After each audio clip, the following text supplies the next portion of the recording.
Hi, Mark Savage here with our test drive of the week.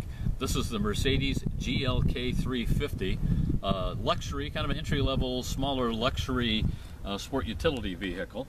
And you know, with it being a luxury vehicle, you expect to have some luxury touches on it. You have a little more chrome on the grille here, some chrome surrounds down around the bottom and around the lights, and a little bit up on the light facings there. So it's a good-looking vehicle, but definitely looks like a Mercedes. The Mercedes has some lights in the mirrors, kind of a stylish look there. This car starts around $40,000, and as it sits here is about $48,000. But it also has all-wheel drive, standard, a couple of sunroofs inside. Mercedes has a power lift gate. Powers up and out of your way. You can also press a button to lower that. Pretty good space, I think, back here. Little airless spare in here, just a little teeny spare tire for you. But what that creates is a little more storage space down in the bin there. And the seats, of course, fold completely flat, so you can fold these down and carry a longer load. And then they have the usual pull-out cover so that you can hide anything in the back here if you're traveling. You got some luggage in the back. Here, let's take a look at the interior of the car. We've got, of course, power windows and all that all the cars have now. This has 3 memory buttons for your seat, so you can program 3 different seating settings into it. And your seat controls are over here on the door, so it's really a lot easier to get a hold of that than be reaching down along the side of the seat. One of the things that I think is interesting about this particular one that helps get it a little bit better gas mileage is we have an Eco button down here.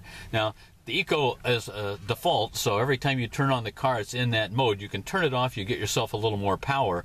But what this does is when you pull up to a stoplight, just like a lot of the hybrids do, everything powers down. So your engine shuts off completely and then turns back on as soon as you start to accelerate again. So saving just a little bit of gas every time you stop, especially if you're stuck in a lot of traffic. You know, and Mercedes does a nice interior. You've got a really, I think, a classy looking radio dial here, which will show you how that operates in just a second.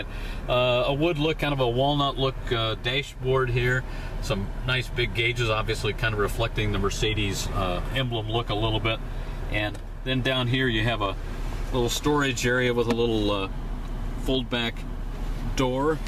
Now here's how you operate part of the radio. Is if I punch this button here, it gives you all the presets, and I can dial into that pretty quickly and easily. Now a lot of the cars have this crazy little mouse thing in the middle here that you can punch, but it's not always as easy to just actually look at the radio, see what you got, and dial it right in. Well, one unique feature here up near the dash is the shifter for the Mercedes, which is just this little knob here. Now if I press this button here, it puts the car into park. Push it up, it goes into reverse. Push it down, I go into drive. I find it a little disconcerting when I stop the vehicle to press that button, push it into park. I'm not sure if it's there. I always have to look on the dash to make sure that it's really there. But it's a unique feature and certainly an easy thing to use. But something that kind of bugs me a little bit is that we got so many stalks here. It's like as many stalks as you have in a cornfield. Look at all these things sticking out the side of the wheel. We got the power tilt and telescope, which is fine. That's good. It's kind of backing away. But these two are easy to get confused. This one is for your cruise control, and this is for your turn signal and for your windshield wipers, both front and on the rear window. So sometimes you're driving down the road, it's easy to go down here and think, I'm going to turn on my turn signal. Oops, no, that's not the turn signal, it's this one up here.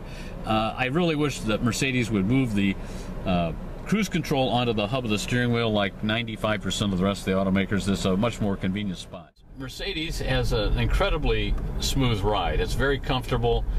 That's certainly the luxury end of this.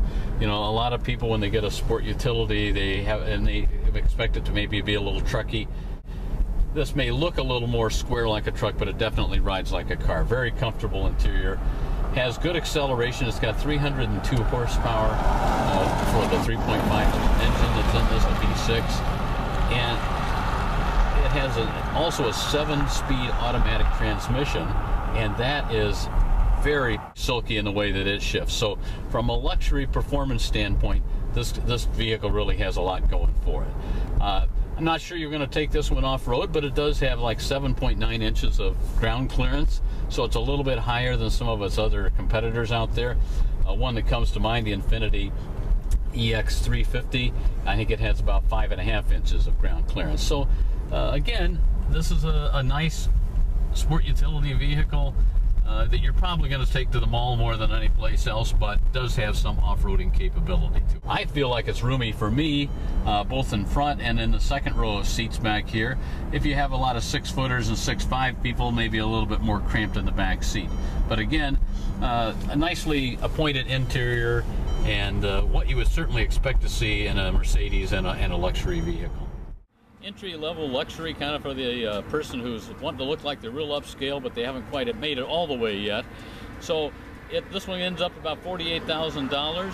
Nice drive, comfortable interior, comfortable ride, much more on the luxury end than on the sporty end, but still 302 horsepower, so it'll go if you need to.